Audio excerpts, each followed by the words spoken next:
Nós não estamos muito habituados a ler o Antigo Testamento. Aliás, existe uma máxima na igreja evangélica de que o Antigo Testamento já não é mais tão necessário. Afinal, nós estamos na dispensação da graça.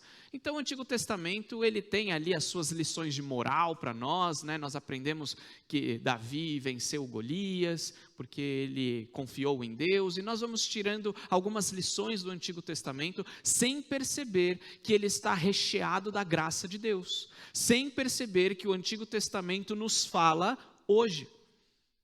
A Bíblia toda é inspirada, toda a Escritura é inspirada por Deus e útil para o nosso ensino. Então nós precisamos desmistificar essa ideia de que o Antigo Testamento é algo ultrapassado e que não vale mais para os nossos dias. Aqui na igreja nós temos o hábito de expor alternadamente livros do Novo e do Antigo Testamento, porque entendemos que é palavra de Deus para a nossa vida.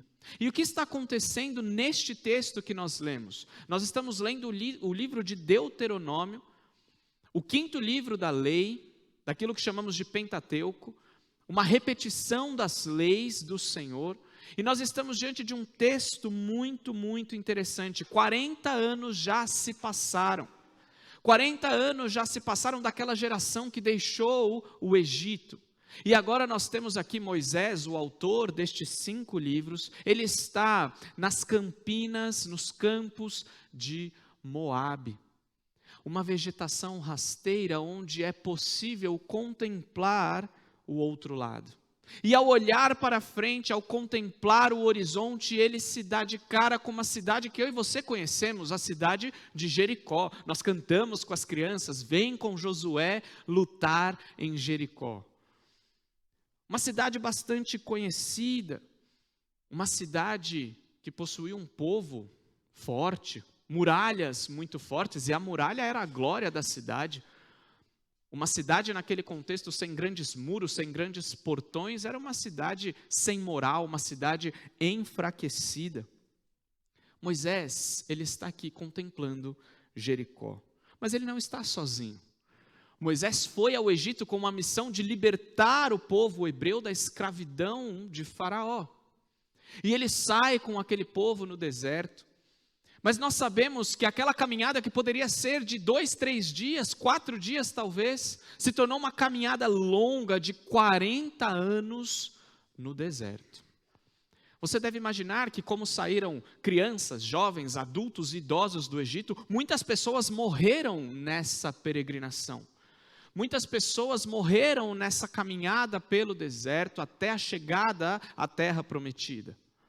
Muitas pessoas nasceram, muitos bebezinhos, afinal o povo de Deus é um povo que se multiplica como um sinal da graça de Deus.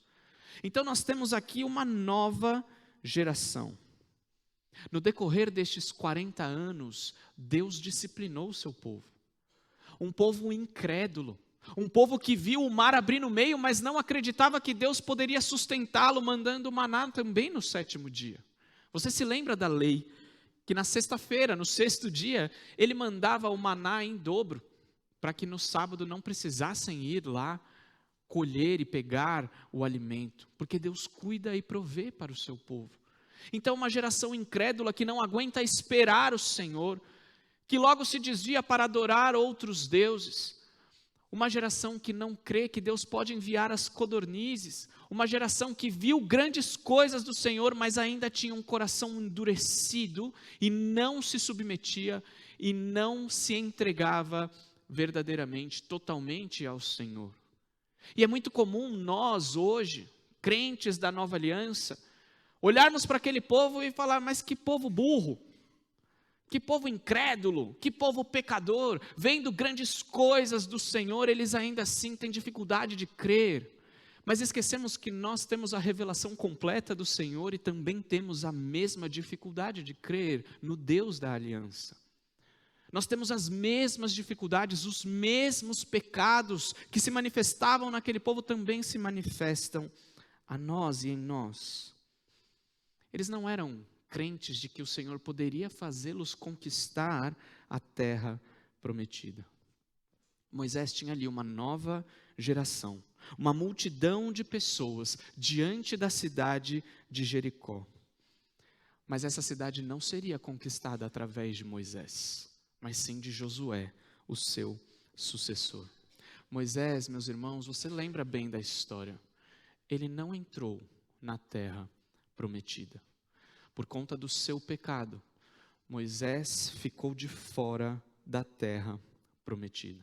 E por isso ele sabe que falta pouco tempo. Se a terra está logo ali e eu não vou entrar, significa que eu não tenho muito tempo com essa geração. E é diante deste cenário que ele decide falar das coisas mais importantes para aquela nova geração. É diante desse cenário que ele decide inculcar na cabeça daquela nova geração as suas grandes prioridades.